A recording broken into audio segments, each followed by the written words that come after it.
sa atin. Ang sabi niya, ano ho, dampatin niyo ang mabuti, huwag ang masama. Kunin natin ang lahat ng bagay na positibo na nangyayari sa buhay natin at huwag tayong manatili doon sa pangit. Hayaan natin yung lumipas, ay lumipas na. Hayaan natin na ang araw na ito at lahat na araw ang isang ating pong paghandaan. Kasi po mga kapatid, wala naman talagang tao na bubuhay sa nakaraan. Ang masarap na sinasabi ng mana ito, mga anak, sa inyong buhay bilang tao, sabi po niya, kung kayo man ay lilingon, sana nakangiti kayo. Kung kayo man ay lilingon, sana walang hapdik sa inyong puso. Na kung lilingon kayo, huwag yung sana sasabihin, sana dapat yung time na yun, ginawa ko yun. Sana nung time na yun, ay naglingkod ako. Sana nung time na yun, ay nag-share ako. Kasi kung makapagdan ako, kung tayo po lilingon na may hapdik, usually hindi tayo lilingon. Kasi alam natin, kahit nakaharap tayo, at sa likod yung problema na iniwan natin, alam natin para siyang kanino nga habul-habulin tayo. Paano mga kapatid, sa po pagkakataon ho, parang ikaw ay nakatapos sa isang gampanin, na kung ikaw ay lilingon, alam mo, sa iyong paglingon nakangiti ka kasi at least, ginawa mo isang bagay na alam mo sa sarili mo, dapat mong magawa at least.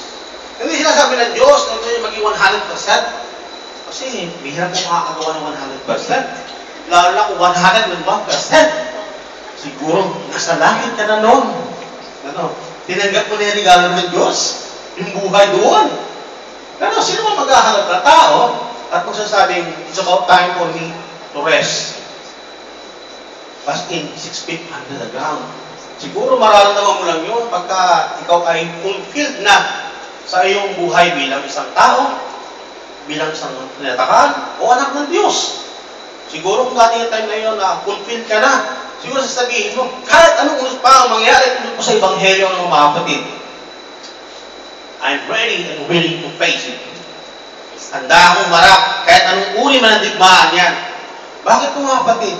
Kasi po, kung tayo po ay lagi nangangamba, katahimikan sa sarili natin, na ang ginagamit natin ay ang pansarili lang ng ating kaalaman at kakayanan. Na kung kasama natin ang Diyos sa ating pong puso, hindi man literal, kasama natin si Kristo na nangyayari sa Ebanghelyo, hayaan natin na sa ating pong isipan, sa ating pong puso, sa ating pong pagkatao, tagalay natin ang kanyang salita. Kaya nga po sabi ng malay kong, anak, panghawakan ninyo ang aking sinasabi. Ang lumalabas sa bibig ko, mangyayari, matutupad. Na kung ikaw ba ay nakakaranas ng bigati sa buhay, hindi kita iiwanan. Kasama mo ako, hindi ako nasa likod. Sabi ng malay ko, kasama mo ako, I'm beside you. Na minsan, sabi natin, kaya ko kaya ang bagay. Pero doon sabi ko ng malay ko, hindi ka pa man pumunta, nandun na ako. Hindi hahanda ko na ang dapat mong magawa. Hindi hahanda ko na pagkakataon. Para pag nandun ka na, hindi ka na gaan mag-iisip pa. Yan po mga kapatid ang binibigay sa atin ng manay ko. Hayaan natin siyang una para sa atin. Kasi tulad po ng ibang mga lingkod at mga tinawag ng Diyos, tayo po lahat ay tinawag at pinili. Hayaan natin na ano man ang mangyayari sa kinabukasan o sa inaharap, hayaan natin siya na pahala doon. Parang artista, pag sinabi ng direktor na umiyak ka na lang. Pag sinabi niya tumawa ka lang din. Pag sinabi niyang habang umiyak ka, matawa ka, magsak ka muna. Mahirap masamahin ang dalawang emosyon. Na habang umiyak ka, nakangiti ka pa. Na habang sinasabunutan mo sarili mo, umaalakpak ka. Sabihin mo, Basilio, Ispin, nasaan na kayo? Ito po mga kapatid ng isa pong biyaya ng Diyos, atin pong pinagsasaluhan. Kaya nga po, masarap pagsama-sama at manalangin na tayo po ay nagkakaisa sa kanyang harapan. Na bagamat hindi po natin siya aktual at personal na nakikita ang nakakusap sa ating pong harapan, nasabi po niya, dalawang higit pa na nag-usap-usap. Nasa pagitan natin, sa gitna natin ng Diyos. Actually, nasa harapan natin ng Diyos. Andyan siya na naggagabay sa atin, nagbibiyaya sa atin, nagpapala sa atin. Andyan din siya, kaya natatawa din sa atin. Ano ho? Kaya kahit ako nai-imagine ko, natatawa din ako. Pero nararamdaman ko, masaya po ang Panginoon. Kasi kahit na ano man ang kaabalahan natin sa buhay, mas pinili natin maglingkod sa Kanya. Ano ho? Kaya nga po, huwag po natin damutin yung mali. Yung mali, hayaan natin na maging aral. Yung mali, hayaan natin na matuto tayo.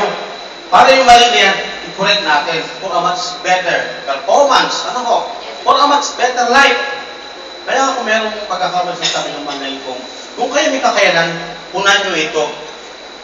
At kayo naman hindi gumagawa ng mga bagay na yan, sabi ng manay kong, hinahamon ko kayo, kayo na naman ang tumayo. Imagine mo yun, kung next Sunday, ba naman nakakanta?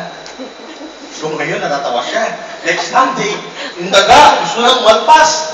Yung daga, naging leon. Baka yung daga, naging ikot-putang, huwag niyo ko tingnan ha.